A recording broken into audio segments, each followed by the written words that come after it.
عہد کو پورا کرنا۔ اسلام کا ابتدائی دور جزیرہ نما عرب مضافات میں ایک ریاست تھی۔ ریاست کا بادشاہ اپنے چند ساتھیوں کو لے کر شکار کے لیے نکلا۔ جنگل میں اسے دور ایک ہرن نظر آیا۔ بادشاہ نے اپنا گھوڑا اس ہرن کے پیچھے دوڑا دیا۔ وہ اتنا دور نکل گیا کہ اس کے تمام ساتھی پیچھے رہ گئے۔ وہ جنگل میں تنے تنہا رہ گیا۔ شام ہوئی۔ بادشاہ دور ایک خیمہ دیکھا تو بادشاہ اس خیمے کے پاس پہنچا۔ دیکھا کہ وہاں ایک مرد اور عورت بیٹھے ہیں۔ بادشاہ نے کہا کہ کیا شب بستری کے لیے مجھے یہاں جگہ مل سکتی ہے؟ مرد خیمے سے نکلا اور کہا، آپ ہمارے مہمان ہیں، آپ کو اجازت ہے۔ لیکن وہ نہیں جانتا تھا کہ یہ ایک بادشاہ ہے۔ بوڑھے میاں بیوی نے کہا، آپ گھوڑے سے اتریے۔ اس کے بعد اس نے بادشاہ کو اپنے خیمے میں بڑے احترام سے بٹھایا۔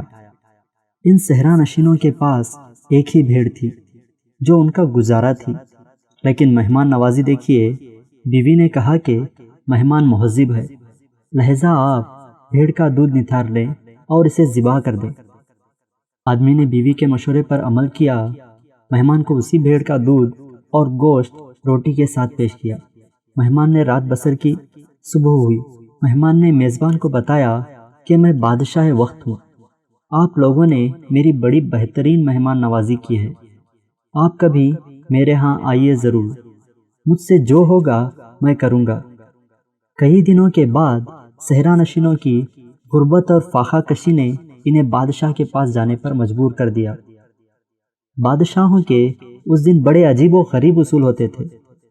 اس بادشاہ نے بھی ایک اصول بنایا ہوا تھا کہ ایک دن وہ یوم غم کے طور پر منایا کرتا تھا۔ کیوں؟ اس دن اس کے دو پیارے دوستوں کی موت واقع ہوئی تھی۔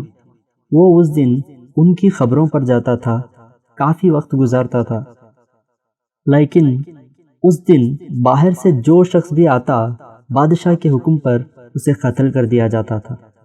اتفاق یوں ہوا کہ اس دن وہ صحرا نشین بادشاہ کے پاس آئے۔ بادشاہ نے میزبان کو دیکھا تو خوش نہیں ہوا اور کہا کہ آج میرا غم کا دن ہے، کاش تم آج نہ آتے۔ آج جو بھی باہر سے آتا ہے میں اس کا قتل کر دیتا ہوں۔ بہرحال جو بھی تمہاری خواہش ہے مجھ سے طلب کرو، لیکن میں اپنا اصول نہیں توڑ سکتا۔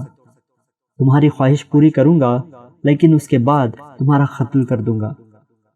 اس شخص نے کہا، لینے کے دینے پڑ گئے اور کہا، اگر آپ کو مجھے قتل ہی کرنا ہے تو مجھے مہلت تو دیں کہ میں اپنے قبیلے جاؤں، لوگوں کو الوداع تو کر لوں۔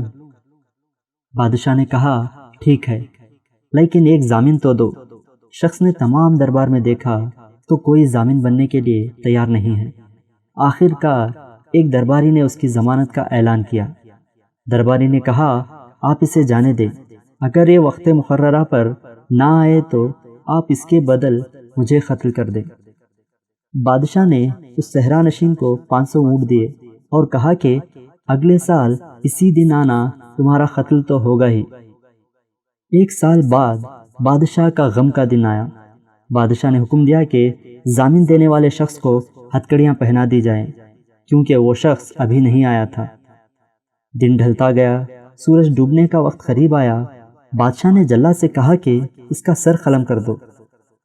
بادشاہ کا ابھی حکم مکمل نہیں ہوا تھا کہ لوگوں نے کہا کہ بادشاہ جلدی نہ کریں، ابھی سورج غروب نہیں ہوا ہے اور تھوڑی مہلت دیں۔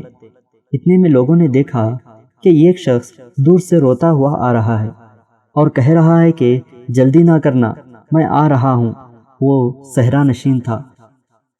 بادشاہ نے صحرا نشین سے کہا کہ تم موت کے پنجوں سے نکل چکا تھا، پھر تجھے اس وعدہ پورا کرنے کی کیا ضرورت تھی جس کا انجام بہرحال موت ہے؟ صحرا نشین نے کہا، اے بادشاہ، ہم غفلت میں ڈوبے ہوئے تھے، ہم اندھیروں میں گمراہی میں بھٹک رہے تھے۔ اچانک ہمارے علاقے میں ایک ہستی نے نبوت کا دعویٰ کر دیا جسے ہم پہلے سے ہی صادق و امین کے لقب سے جانتے تھے۔ کہا کہ اے بادشاہ، اس عظیم ہستی کو دن میں پتھر مارتے تھے، لیکن رات میں اس کے پاس اپنی اشیاء بطور امانت رکھواتے تھے۔ ہمیں ایک دن بھی یاد نہیں کہ محمد مصطفیٰ صلی اللہ علیہ وسلم نے جانی دشمنوں کی بھی امانت میں خیانت کی۔ ہمیں یاد نہیں ہے کہ ہمارے آقائے نامدار نے سچ کے علاوہ کچھ بولا ہو۔ ہمیں یاد نہیں ہے کہ حضور پرنور نے وعدہ خلافی کی ہو۔ اے بادشاہ، میں مصطفیٰ کا ماننے والا ہوں، جس کا درس یہ ہے کہ جان چلی جائے مگر زبان نہ جائے۔ اب بتاؤ میں کیسے وعدہ خلافی کر سکتا ہوں؟ اے بادشاہ، تو میرا سر قلم کر دے۔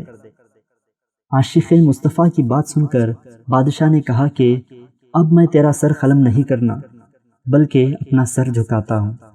اس طرح عاشق مصطفیٰ کے عمل سے ایک بری رسم کا خاتمہ ہو گیا۔ سبق: سورہ آل عمران، ارشاد نبوی اور اس کا ترجمہ۔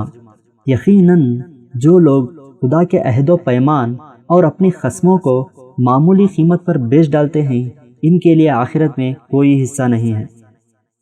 اللہ تعالیٰ اس دن ان سے کوئی بات نہیں کرے گا اور نہ ہی ان کے طرف لطف و کرم کی نگاہ سے دیکھے گا، نہ ہی انہیں گناہ سے پاک کرے گا۔